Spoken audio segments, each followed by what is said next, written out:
Welcome to another post-game show of Barely Onside with your host, Johnny G. Thanks for joining me. I hope you guys are doing well tonight because I know I am. A Montreal Canadiens 3-2 win over the Chicago Blackhawks. That gets me excited. It gets me really, really excited. The third straight home opener that they have had to play before going back to do their own on Tuesday against the Seattle Kraken, Toronto Maple Leafs, Detroit Red Wings, and Chicago tonight. A loss in Toronto, a game that they could have won, a win in Detroit, and a win tonight. So I'm happy. 2-1 on the 3-game road trip to start the season. You got to be happy about it. You really, really do. And now we just sit and we wait for the home opener, which is pretty exciting. But tonight, the same lineup, Joe Veleno and Jaden Struble, again, a healthy scratch, which is fine because I do like the lineup and the lineup looks good. And I don't know if I'd make any changes, but I do feel a little bad for those two. 3 games in, you would hope that they would have played their first game of the season. But that's kind of what Marty does, right? He did it last year with Pez and Jack Eye at the end of the season. He lets them sit for a very, very, very long time. I don't believe that it's right. I feel like he needs to do a better job at that. But at the same time, he likes what he likes and it's working. So, I mean, what are you going to do, right? What are you going to do? Moving on. Let's go. Yuri Slafkovsky. We all know what happened. We all saw it. 2-2. 15 seconds left. And Yuri Slafkovsky tips in a shot from Caden Gooley to give the Montreal Canadiens the lead. It was the game-winning goal. Shocking. The Blackhawks could not score to tie the game with about 15 seconds left. But Yuri Slafkovsky, because let's talk about Yuri Slafkovsky. We all know about second half Slav.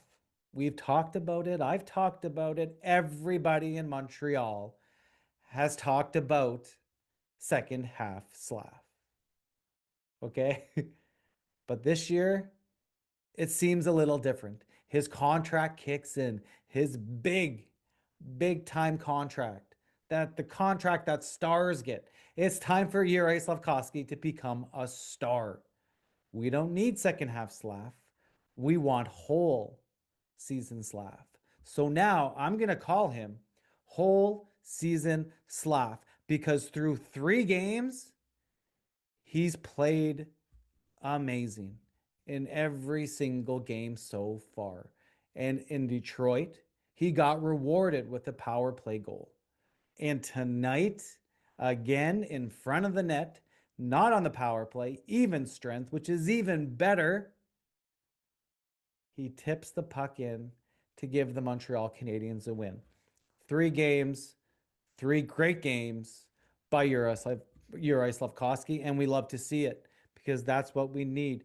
He's a big boy, first overall pick, and there's a lot to like about his game right now, and that's what we need from him. There's no more excuses. He knows that. The entire fan base knows that, and so far, so good. He's been delivering. But I mean, the storyline of the night, apart from, the late game heroics, was the power play, were the amount of penalties called in the game. The Montreal Canadiens went 2 for 10 on the power play, which is not great. 2 goals, 2 power play goals in a game is great. I like that. I'll take that. When it's 2 out of 4, 2 out of 5. But 2 out of 10, they just weren't getting it done. Okay. And, especially in the first period, it was, I think they had 4 chances, right? And they just were not getting it done. But for me, just watching it, it was because Chicago was so relentless on the PK. Did you see them out there? They were all over the Montreal Canadiens. Montreal, they tried, but they couldn't get anything done because the PKers were relentless and they would not stop moving their feet. They gave the Montreal Canadiens such a hard time on the power play. I can understand why they were not able to score. You have to give the Blackhawks credit. So I'm not going to sit here and say that the Montreal Canadiens needed to be better on the power play.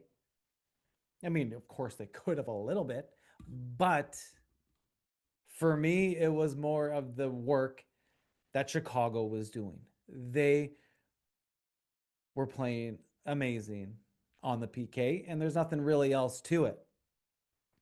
But luckily, the Montreal Canadiens were able to get through a couple times in the second period. First, was it first? I believe it was Zachary Bolduc. I think he scored the first power play goal, the first goal of the game for the Montreal Canadiens. It's his third goal in 3 games. And if I'm being honest, I still feel like he scored another goal against Detroit. I feel like he tipped Alex Carrier's puck, but obviously not because they did give it to him. And Bolduc now has just 3 goals on the season, which is awesome because this kid has the potential to score 50 goals this season. I know that's crazy to say, but I mean, the pace is 82. That's obviously not going to happen. But I mean, why not 50? You know what I mean? He's playing so well. And that power play with him in the bumper, it looks so I haven't seen it look that good in years. I mean, I can't even remember when we had a guy who could play that position so well. And like having Nick Suzuki and Lane Hudson, they find him in the slot. They find him there. They create because I mean Alex Newhook was there last season, but there wasn't a lot of chances created for him to take the shot in the slot. But Bolduc, they're finding Bolduc there, which is amazing because now you have so many options on the power play. You know, I mean, Lane Hudson doesn't have the greatest shot, but he has a shot. You know, I mean, we haven't really seen much of it in the season so far. We saw it in the preseason, but he's still a weapon on the blue line, right? You know, and we have obviously Caulfield's shot. We have Suzuki's playmaking. Slav's got a good shot. I mean, the puck is going around, right? And I mean, they've found a way to get Bolduc the puck in the slot, and it's been working great. I absolutely love watching it.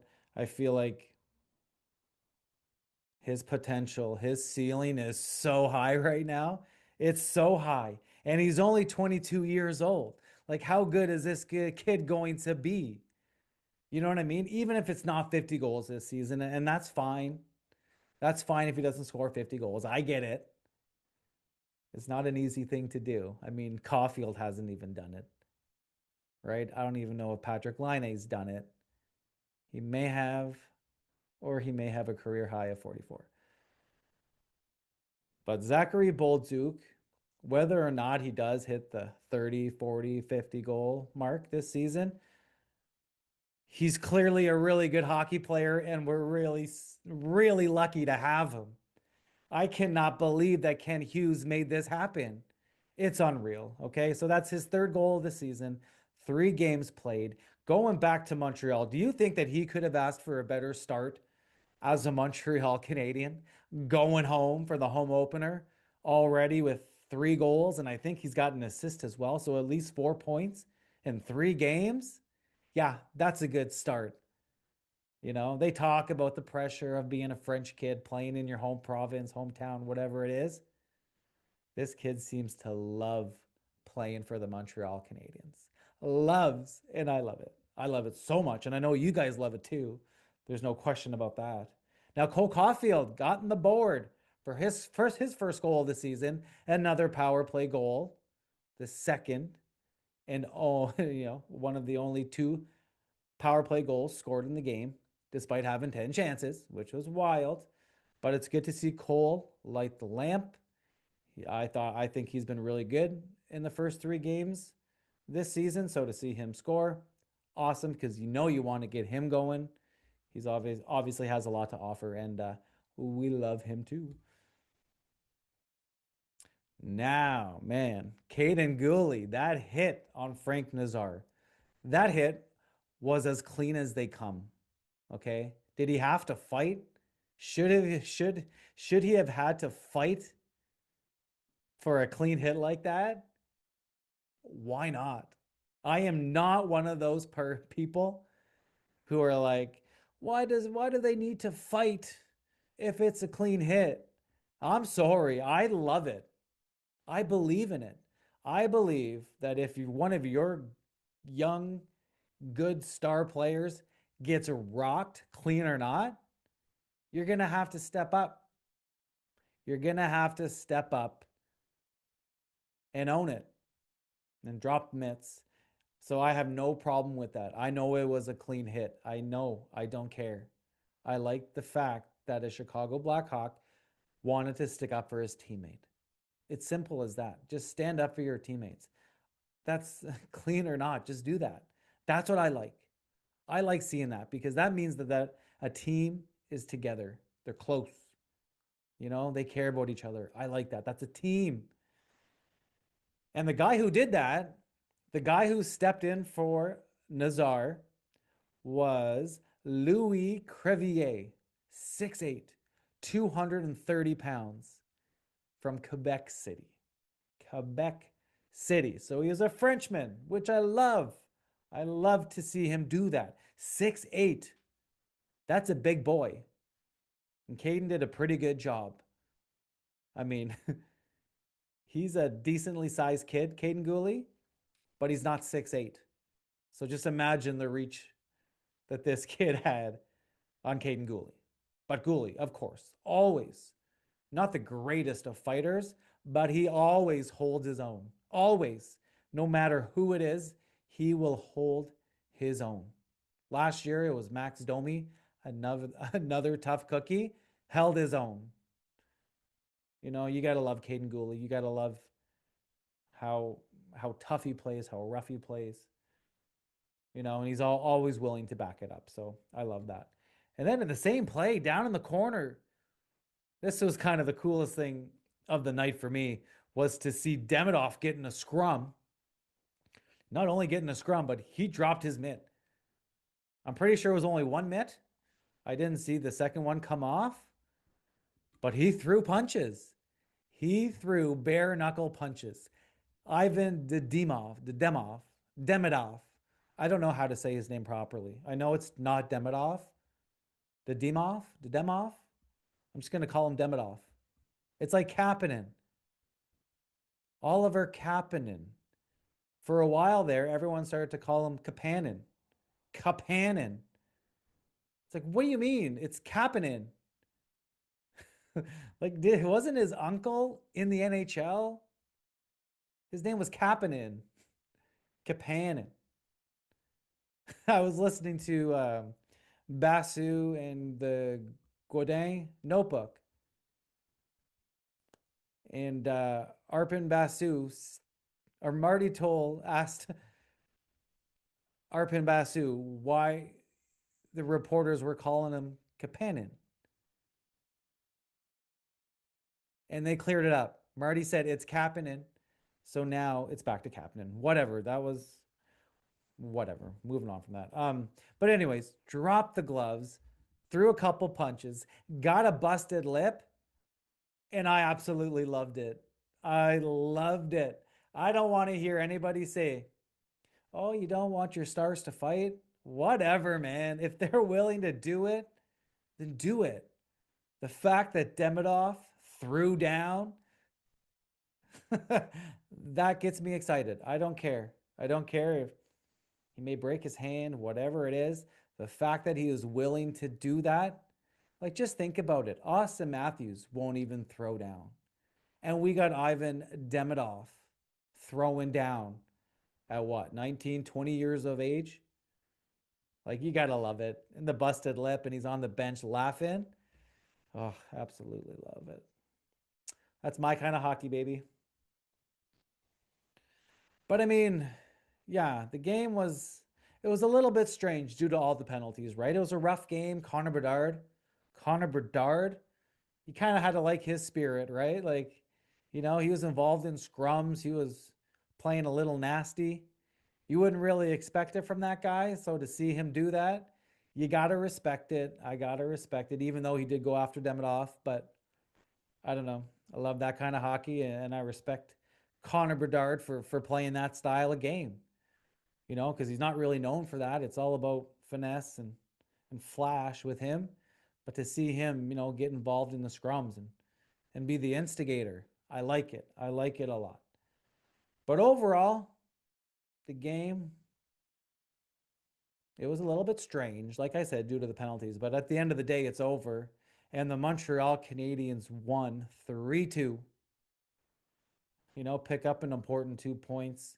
They're going to feel so good going home Tuesday for their home opener against the Seattle Kraken.